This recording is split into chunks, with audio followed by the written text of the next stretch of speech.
Good morning, Kasturians. So today we will study this topic, which is distance of closest approach, from chapter number 12, which is atoms.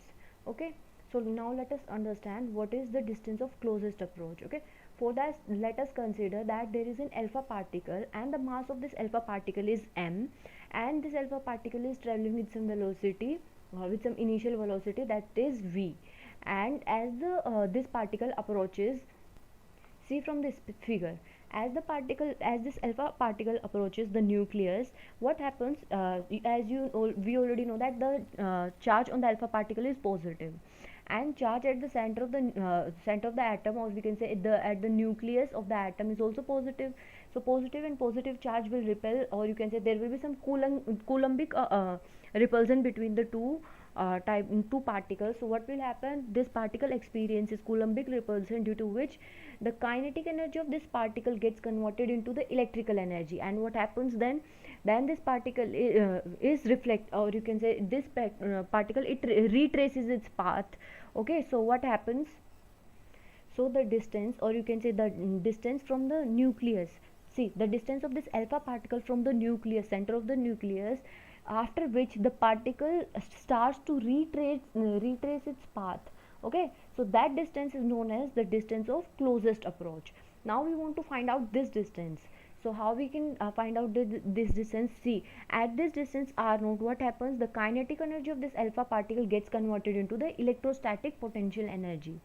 Okay, so we already know charge on this alpha particle is 2e. Okay, we already know about this. And charge on the nucleus, we already know is z into e, है ना.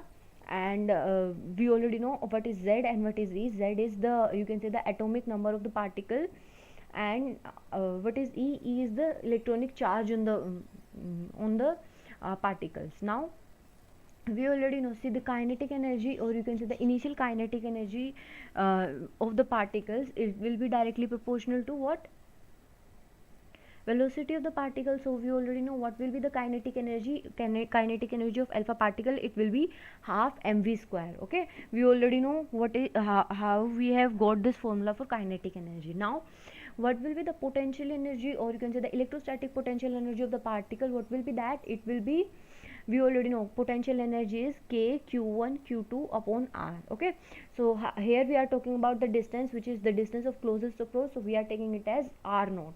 So the potential energy will be k q1 q2 upon r naught. Okay, so we already know what is q1 and q2. So after substituting the values of q1 and q2, what do we get? K2z e square upon r naught. Now by the conservation of energy, what we say, that energy, kinetic energy is also a kind of energy, and potential energy is also. So these two energy, they will be conserved. They are transferred from the kinetic energy of the particle is transferred into the potential energy, but the energy is conserved, the energy is not destroyed anywhere. So kinetic energy will be equals to potential energy, and after equating the two equations, what do we get? Half mv square, it is equals to 2 k z e square divided by r naught. So from here, can we find the value of r naught? R naught becomes 2 k z e square upon k alpha. And the value of k, what is the value of k? We already know it is 9 into 10 to the power 9 newton meter square per coulomb square. Okay, so that's all for today. This is the formula for the distance of the closest approach. Other part we will be discussing in the next part of the video. Okay, thanks for watching the video. Thank you.